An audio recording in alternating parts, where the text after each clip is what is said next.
እኮ ነች ልጄ። እሷ እኮ ከወለድኳት ልጄ በላይ ናት። ሁሉ ነገር የምታስብልኝ እሷ እኮ ናት። ልጄ ልሽ ማለነች ዶክተር ብሌን አይደለችም ሽባ የሆነችው እኔ ነኝ። ለራሴ እኔ የማለቅሰው። የሰላም ድምፅ የሰማሁት ለምንድን ነው የምታለቅሰው? አደራን ፈጣሪ ሆይ እኔ ያሰብኩት ብቻ እንዳይሆን። ብሌን ሞታ ነው? ወይኔ ጉዴ! ብሌን መናገርም ሆነ መራመድ አትችልም። ግን ደግሞ ጉዳቱን ማን እንዳደረሰባት ማን ሊገላት እንደሞከረ አውቃለች። ጆንም በጣም ነው የፈራ። ጆንና ሳሚም ተገናኝተዋል። ሳሚ እንግዲህ እውነት ለመናገር ተገቢውን ለአቶ ጆን ይሰጧል ብዬ አስባለሁ። ቢያግተው ራሱ በጣም ነው ደስ የሚለኝ። ሰላም ሰላም ቤተሰብ እንዴት ናችሁ? ደህና ናችሁ? እኔ ጋር እግዚአብሔር ይመስገን ሁሉም ሰላም ነው። እንዴት ናችሁልኝ? ዛሬም እንደተለመደው አደራ ድራማ ነው ይዤላችሁ የመጣሁት። አደራ ድራማ እንግዲህ ከዚህ በፊት ብሌን ጉዳት ደርሶባት ነበረ። ምክንያቱም አቶ በኃይሉ የራሱን በቀል መበቀል ስላልቻለ ወይም ደግሞ ወይዘሮ ሰላምን ገሎ ንብረቱን የራሱ ማድረግ ስላልቻለ ብቻ እንግዲህ ቀልቦ ወይም ደግሞ ደብቆ እየኮተኮተ ሲያሳድገው የነበረውን እናትና አባቱ የገደለበትን ልጅ እንግዲህ አውጡ። የእናትና የአባት ገዳይ እቺ ነች። የእነሱ ወዳጅ ደግሞ እች ብሌን ትባላለች። እችኛዋን መጀመሪያ ከገደልካት እነሱ በሷ ይሰቃያሉ።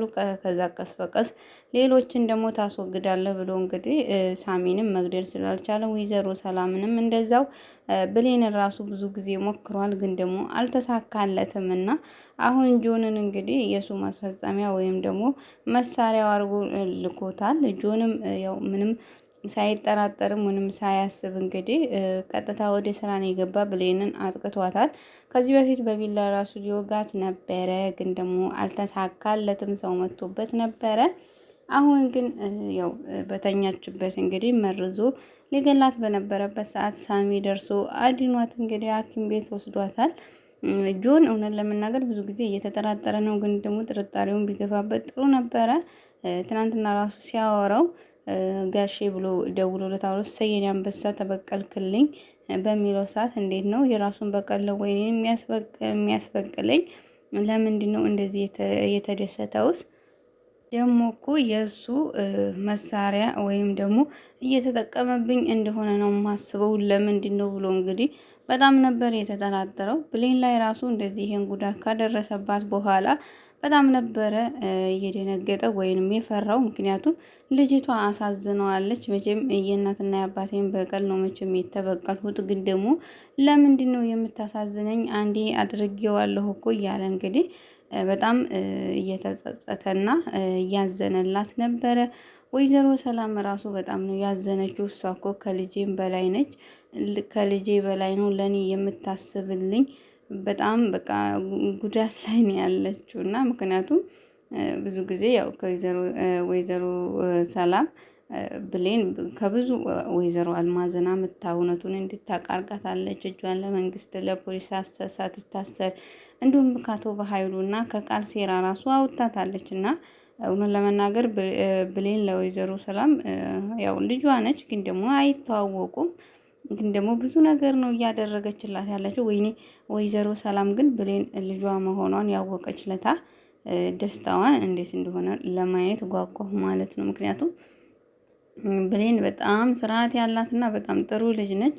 በዛ ላይ ደግሞ ወይዘሮ ሰላምን በጣም ነው የምትወዳት። ያች ራሱ ወይዘሮ ሰላምን ትወዳታለች። ሁለቱም ይዋደዳሉ፣ ይፈላለጋሉ። እናትና ልጅ ልባቸው ነግሯቸው ነው መሰለኝ ልባቸው ተዋውቋል። ያው ደግሞ ማረጋገጫው ግን ስላላገኙት ነው እንጂ ብሌንም ወይዘሮ ሰላም የሆነ ነገር ሆነ ስትባል በጣም ነው እንደብድ ነው የምትሆነው። ብሌን እንግዲህ አሁን ላይ ደህና ትሆናለች ብዬ አስባለሁ። ጆንም ደግሞ አሁን እንደዚህ ካለችበት ሆኖ ያው የጀመረውን እጨርሳለሁ ብሎ ካሰበ በጣም ከባድ ነው የሚሆነው ለብሌን። ምክንያቱም ወይም ራሷን መከላከልም ሆነ ራሷን ማምለጥ የማትችልበት ቦታ ስለሆነች ወደ ቃልዬ ስንሄድ ቃልዬ እንግዲህ ያው አሳልፋ ለመስጠት ወስናለች። መጀመሪያ አቶ በኃይሉ ወደ ቤቱ ይመልሰኛል አይመልሰኝም እሱን ካረጋገጥኩ በኋላ እና ወደ ድሮ ማንነቴ ወደዛ ቤት እመለሳለሁኝ። ይሄ ቤት ይበቃኛል። እስካሁን ጥሩ ነገር አድርጌላቸዋለሁኝ። እስከ ዛሬ እነሱ ያላደረጉልኝ ጥሩ ነገር ከፍያቸዋለሁ። ይበቃቸዋል። ሲጀመር እኮ ጥሩነት አያምርብኝም ብላ እንግዲህ ተናግራለች። እውነት ለመናገር ቃል ወደ ድሮ ማንነቷ ከተመለሰች በጣም ነው የሚያስጠላ። እውነት መመለስ የለባትም። አቶ በኃይሉን ተጋፍጣ ወደ ፍርድ ወይም ደግሞ ለጆንና ወይም ደግሞ ለዳግም አባት ለብዙ ህጻናቶችና የብዙ ደም ላፈሰሰው ሰዎች ፍትህ ነው መስጠት ያለባት። ምክንያቱም ሁሉ ነገሩ ፋይሉ በሷ እጅ ስላለ አሳልፋ ለአቶ በኃይሉ ከሰጠችው ግን አቶ በኃይሉ ሁሉን ነገር ነው የሚቆጣጠረውና ቃል ራሱ መስሏት ነው እንጂ እዛ ቤት ይመልሰኛል እዛ ቤት በመልሷት ራሱ ብትወጣ እሷን ራሱ የሚምራት ሰው አይደለም። እሱ ለገዛ እህቱ ያልተመለሰ ለእሷ ራሱ የሚያዝን ልብ የለውም። ምክንያቱም እሱ ልቡ እንዳለ በገንዘብ ስለታወረ ማለት ነው። ለዛሬ እንግዲህ